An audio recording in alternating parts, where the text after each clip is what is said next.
Alors, sur les tendances marché, je vais vous parler de 5 points marquants.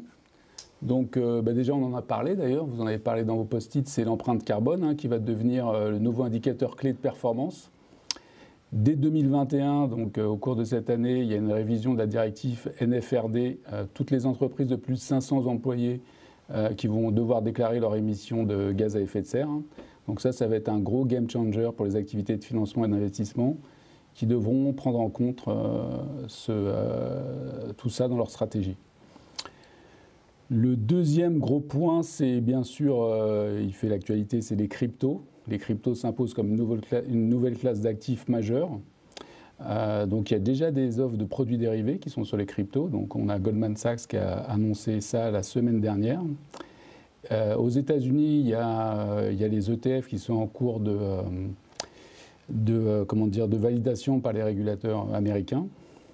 Et on a vu récemment SG via SG Forge qui a émis l'émission du premier produit structuré via la blockchain. Donc la blockchain, que la tribu blockchain nous a parlé aussi également tout à l'heure. Le troisième point, c'est la flambée des marchés actions. Donc là, vous avez vu que depuis le début de l'année, le CAC 40 est au maximum. Là. Il a repris ses 6300 points. Il a même battu son record en 2019. Tous les indices US aussi, depuis plus de 6 mois, font que de battre des records. Et on voit aussi que les résultats des BFI sur le premier trimestre sont exceptionnels. Donc plus 64% pour le Crédit Agricole et à peu près de la même ordre de grandeur pour BNP et Société Générale. Malgré ça, quand même, il y a des rééquilibres pour réduire le risque de marché. Donc on voit qu'il y a plus d'importance ou plus de budget qui est mis sur la partie banque de financement plutôt que sur les activités de marché. Donc il y a un petit rééquilibrage qui a été annoncé ce matin d'ailleurs par la Société Générale. Le quatrième point, c'est les banques américaines qui continuent toujours à creuser l'écart. Donc ça, c'est pas nouveau. Depuis 2017, ils le font. Là maintenant, les ROE sont 2 fois plus gros que les banques européennes. Donc ça, c'est dû à la régulation, vous le savez tous. Et un nouvel élément qui est le Brexit, qu'on n'avait pas vu arriver, puisque avec le Brexit, la plupart des banques américaines se sont relocalisées en local et ont repris des parts de marché. Et les BFI sont toujours à la recherche de croissance supplémentaire. Depuis des années, ils n'ont pas innové dans les produits. Ça fait longtemps qu'ils vivent sur leurs acquis et que depuis la crise de 2017, les résultats, 2007 d'ailleurs, les résultats baissent.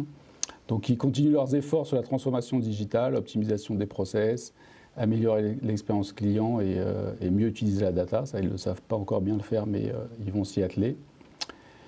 Ils ont tous une stratégie d'open banking, mais pour l'instant, c'est surtout des plateformes que je dirais propriétaires. Ils ont copié Goldman Sachs, qui a été le premier à inventer ça. Et moi, je pense qu'avec l'open banking, il va y avoir plus de partage de connaissances plutôt qu'une approche propriétaire. D'ailleurs, ils ont fait des API parce qu'ils s'y préparent.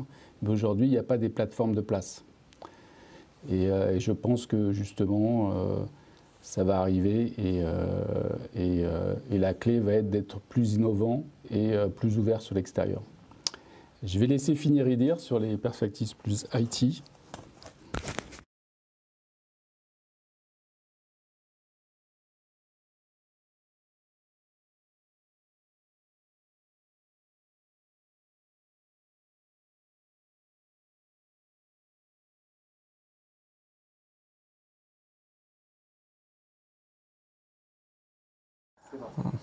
Ok, merci beaucoup Franck. Donc, mis à part le petit problème de micro, désolé pour le contretemps. Donc, il y a quand même, dans ce qu'a dit Franck, pas mal de points qui se recoupent avec l'IT. Donc, notamment le fait que les BFI, les asset managers et tout le secteur cherchent à améliorer leurs process. Et cela s'apparente, on va dire, à une approche DevOps. Donc, dont l'objectif est d'automatiser les tâches et faire en sorte de livrer le maximum de produits en mode time to market et via des stacks de CI/CD. Donc, pour arriver à cela, il y aura aussi, bien entendu, tout ce qui est en rapport avec les images Docker et le cloud. Donc, bien entendu, Ce sont des mots que l'on entend de plus en plus souvent, mais les principaux clients commencent à s'y approcher. Donc, certains clients utilisent déjà des clouds Azure notamment, et certains s'approchent aussi des clouds AWS. Bon, Google Cloud est un peu bouté, on se demande pourquoi. Mais en tous les cas, ce rapprochement vers le cloud permettrait aux différents clients et aux différents acteurs de pouvoir de pouvoir se scaler horizontalement et verticalement. Donc, comme l'a précisé Franck aussi, il y a quand même pas mal d'enjeux autour de la data. Donc, pour le moment, nous sommes en mode où les clients alimentent de grosses bases de données de type Hadoop via des data lakes, via que ce soit Spark, alors Spark, Kafka, entre autres. Donc, maintenant, c'est fini l'ETL à papa où il fallait attendre toute une nuit que les données soient traitées ou voire toute une semaine en fonction de la volumétrie. Maintenant, tout se passe en temps réel ou presque. Bon, le temps réel est à prendre avec des pincettes, bien entendu. Donc, bien entendu, ces énormes bases de données vont servir à une seule et unique chose, alimenter différents modèles d'intelligence artificielle qui vont être utilisés par la suite pour faire des simulations et pour pouvoir essayer de prédire l'avenir, pardon. Il y a aussi, bien entendu, tout ce qui est aspect blockchain et crypto-monnaie qui commence à voir le jour, comme l'a précisé Franck. Et je voulais aussi parler de différents langages qui commencent à pointer leur bout de leur nez.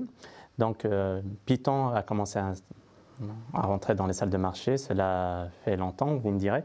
Mais il y a de nouveaux langages tels que le Go, Golang pour ceux qui s'y intéressent, ainsi que le Rust, qui commence à arriver de plus en plus, on va dire, dans les BFI. Franck avait parlé aussi tout à l'heure d'APIisation et d'open data. Donc, pour pouvoir réussir à communiquer avec les différents services en mode cloud, entre autres, il y aura besoin de faire de l'orchestration, donc avec la mise en place de workflows, avec des logiciels tels que Airflow Apache ou Azure, ou les Azure Functions chez Microsoft.